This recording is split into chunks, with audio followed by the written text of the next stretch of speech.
Alright guys, I'm going to do a little review video here. I've been using these baits for a few years now. Somebody asked, can't remember the name right now, but they asked me to do a review on the Xzone slammers, I believe, which are these guys. I'm not going to just do it on the slammers, I'm going to do it on Xzone products in general, because I only use really 3 main products from them. So instead of going one by one, I'm going to do a jumble of all three of what I use.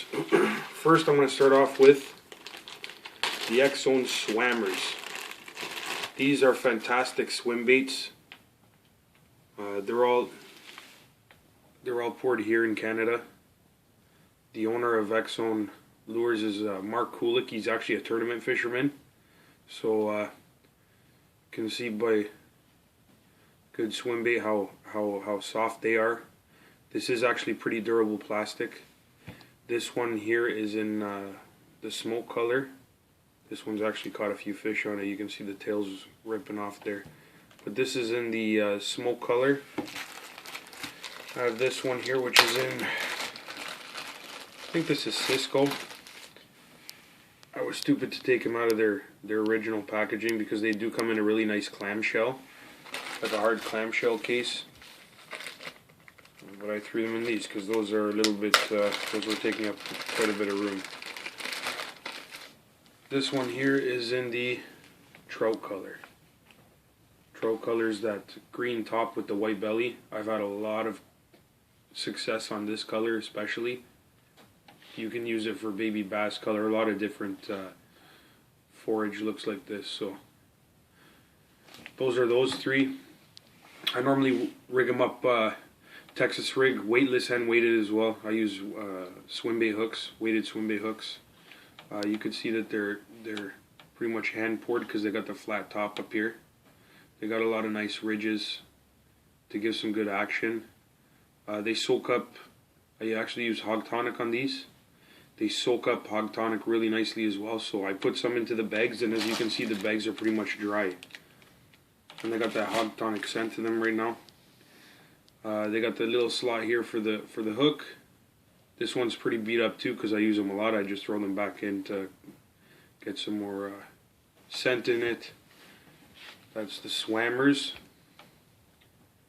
Right there in those 3 colors. Now away from that, I'm going to go to the Shiver Shad. This is a really good drop shot bait. You can even see how I've used this one here, but you can see how they take care of their baits because of how they're packaged. They're packaged all really nice and straight in the package so that they're not warped and stuff when you pull them out. I've used this one already, drop shotting. This is for when you're looking for not so much a shad shape or a goby shape drop shot. This is more of like a worm shape. I've used these a lot. As you can see, there is a shad shape to them, like a fish style bait. It's got the belly there. It's got the keel as well. But these guys I use a lot when for smallmouth, when they're not going after something so big. I use either this or the robo worm. These are fantastic. I love these things. They just move around so well. They move around real nice with the current. These ones, like I said, roadkill special for those Xzone. These are the Shiver Shad. Now we're gonna go to my favorite drop shot bait of all time. This is the Xzone Slammer. A lot of people are going to say, oh, those are copies of the Power Team Lures JP Hammer Shad, but that's not true. These have been out a lot longer. I'm 100% positive that JP DeRose has used these before. This is where he got the idea from. They just did their own design to them.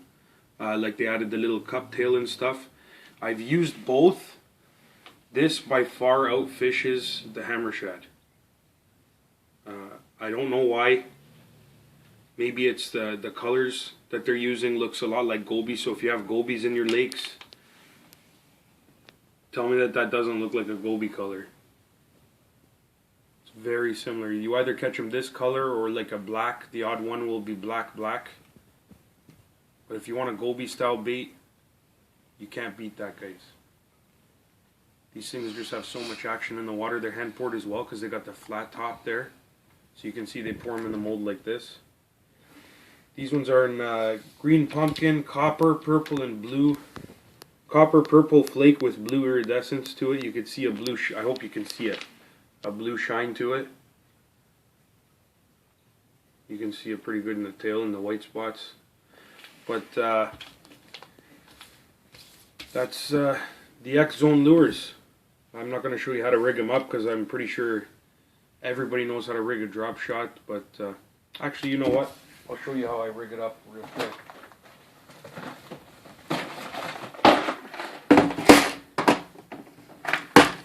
That way you guys don't have to go back and forth to other videos to check it out if you haven't seen it already. I use these owner drop shot hooks.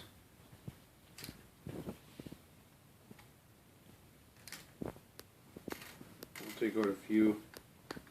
And these ones I believe are VMC drop shot hooks, not that swivel one. Sometimes if I want a little bit more action in the bait, just hook them through the nose exactly like that. That gives them play to move around like this. That way if you have a bit of a current, you're fishing something with a lot of current to it, like underwater tows, or if you're fishing in a very slow moving river, the bigger stuff, these will be able to turn every which way when you hook it up just nose hooked like that. I also hook them up like this. I'll push it in through the nose and then actually put it down more onto the shank of the hook. That keeps them more straight. That way if they do turn, the hook's going with it. I've had success like that as well. I like doing it this style because I don't know, you don't get it moving back and forth as much. As you can see there, if it's moving, it's taking the hook with it. If it's turned sideways in the hooks, like how I had it the other way, nose hooked, if it's turned sideways, the hook's not going to have as good penetration. If a fish hits it from the side, it's not going to be able to suck the hook in as easy. Like this, whichever way that tail's turned, because we all know that that bass like to hit tail first. It's pike that hit from the head. But even whether they hit the tail or the head, you're going to get a nice hook up like that. So I use it like that. That saves me a few baits too, because you got a little bit more meat and the hook's going through a little bit more meat in the bait. That's how I hook up that. I'll use the VMC one just to show you guys. This one's made more for nose hooking, this style bait, as opposed to the owner. You can see. But this one, again, nose hook it. It'll hold on right there into that little bend in the hook. It'll still have room to spin. That's for if they're looking for a little bit smaller, thinner presentation. So you can see the two differences there. So I hook those guys. Or we'll go to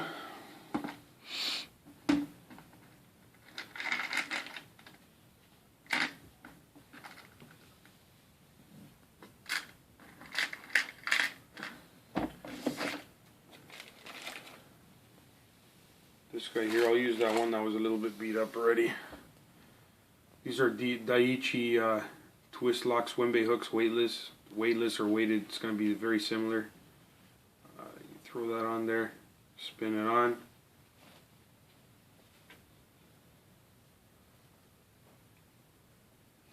Then you just Texas rig it. Try and keep it real straight, guys, or else this thing's not going to swim as well. But I actually don't like these Daiichi style hooks for this exact reason here. They bend out real easy. I've used this hook before, but actually now that I see that, I'm going to throw it out. But that's how I hook these guys too. Just like that. Texas rigged.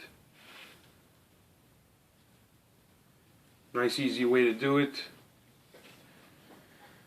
You can use it with the twist lock, or if you're not in a tournament and you're just using something for fun, you didn't want to spend the money on the more expensive hooks. I've got these Mustad with just this push on pin, with just this push pin. Jam the push pin down its nose all the way over the last barb. Then you Texas rig that. Again, try and keep them nice and straight. And bury the tip of it. There you go. Don't use anything too long. I don't like going past like this fourth notch here, because then you lose a lot of action in the tail like this. You still keep a lot of action. As you can see, it's got full action in the tail, full movement. That's a belly weighted one. And that's it. That's how I rig them up. I also like to rig these sometimes onto swim jigs and stuff. Spinner baits. I've tried on spinner baits, caught some fish with them. They would just work fantastic. That's it, guys. Comment, rate, subscribe. And again, you want to buy any of these Xzone lures, up here in Canada, they're very easy to find. You go to any tackle shop, they have them. Sale Outdoors is where I normally buy them. They're better pricing than a lot of other people. If you live in the States, look for them. If you can't find them at your local tackle stores, I'm pretty sure if you head around our border line here to Canada, you should be able to find them. If not, they do have them on. They do have the Xzone lures on Tackle Warehouse. For the money, you can't get better than this. This is handcrafted. I've spoken to the guy many times. He is constantly going to different little shows. He talks at the different club meetings. Like I said, I've spoken to him a ton of times. He always has time to talk to people about his baits and how they work, which colors to use. This color killed it last year, and that's because he told me to use this color where I was fishing. So he's not afraid to tell you different things, even though he's a tournament fisherman. He's won a lot of money on his baits, so give him a try. Xzone Lures, Tackle Warehouse, they got him there. I checked the other day, they got a full selection on Tackle Warehouse. And that's it. Comment, rate, subscribe, guys. Take it easy.